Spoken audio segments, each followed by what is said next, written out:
வணக்கம். நாம் இந்த வீடியோ பதிவில் என்ன பார்க்க போகிறோம்டா, சக்தி வெட்டு மந்திரம். இந்த மந்திரத்தை என்னத்துக்கு பயன்படுத்தலாம்டா, பேய் பிடிச்சாக்கள் வெட்டி கழிக்கிறதுக்கு, மற்றது வீட்டில் பில்லி வஞ்சனை சூனியம் இருந்தால் அதையும் வெட்டி கழிக்கிறதுக்கு இந்த மந்திரத்தை பயன்படுத்தலாம். இதான் மந்திரம். ஓம் கருஜி சரை மதனி சங்காரத்திரு சஜின சங்காரி சாம்பவி மனோன்மணி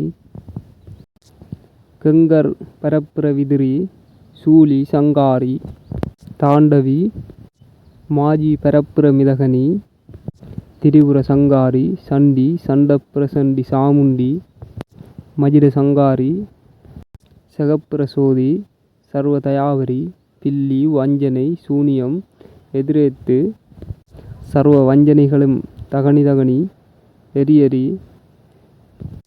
செந்தாள பறக்க திரிபுரம் மெரித்தாற்போல் பேய் பிசாசு பில்லி வஞ்சனை சூனியம் எரித்து பொறித்து போகவே ஸ்வாகா. ஓம் திரிபுரவாயா சிவாயா சிவசக்தியே நம. இதான் இந்த மந்திரம். இந்த மந்திரத்தை செய்கிறதுக்குரிய முறை கடற்கரையில் போய் மண் எடுத்து கொண்டு அதை ஒரு இடத்த பரவி அந்த பரவின மண்ணுக்கு மேலே சிவப்பு துணி விரித்து அதில் அரிசி பரவி அரிசிக்கு மேலே அட்சரம் கீறணும். அட்சரம் வீடியோவில் தந்திருப்பேன்.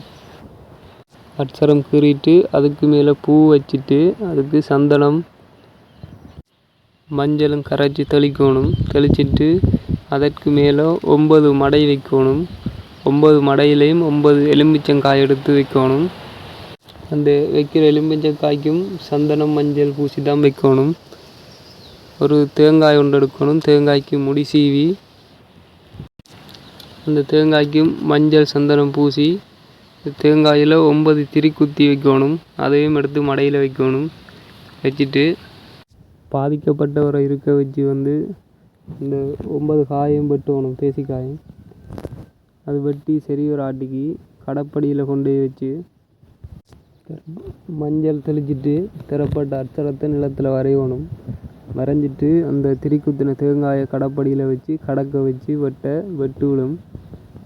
இந்த அட்சரத்தை செப்பு தகட்டில் கீறி கழுத்தில் அணியிரண்டாலும் அணியலாம். கூடு வச்சு அதுக்கு செப்பு தகட்டில் எழுதுறதுக்கு மந்திரம் இந்த அட்சரத்துக்கு கீழே ஓம் அங்க உங்க சிங்க சிவாய நம இந்த மந்திரத்தை எழுதணும். இந்த மந்திரம் 108 உரு கொடுக்கணும் இந்த அட்சரத்துக்கு. மற்றது மந்திரம் எப்படி சித்தி ஆக்குறேன்னு நிறைய பேர் கேட்குறீங்க. அதுக்கு சித்தி மந்திரம் இருக்குது, பிரணவ மந்திரம் இருக்குது. முதலாவது குரு மந்திரம் ஒரு 9 தரம் சொல்லி, சித்தி மந்திரம் 21 தரம், பிரணவ மந்திரம் 21 தரம் சொல்லி எந்த மந்திரம் சித்தியாக போகிறீங்களோ அந்த மந்திரத்தை 108 உரு கொடுக்கணும். சில பேருக்கு 108 உரு கொடுத்தா சித்தி ஆகும். சில பேருக்கு 1008 உரு கொடுத்தா சித்தி ஆகும். சித்தி ஆகும் வரையும் மந்திரம் உரு கொடுக்க தான் வேணும். கொடுத்தா தான் வேலை செய்யும்.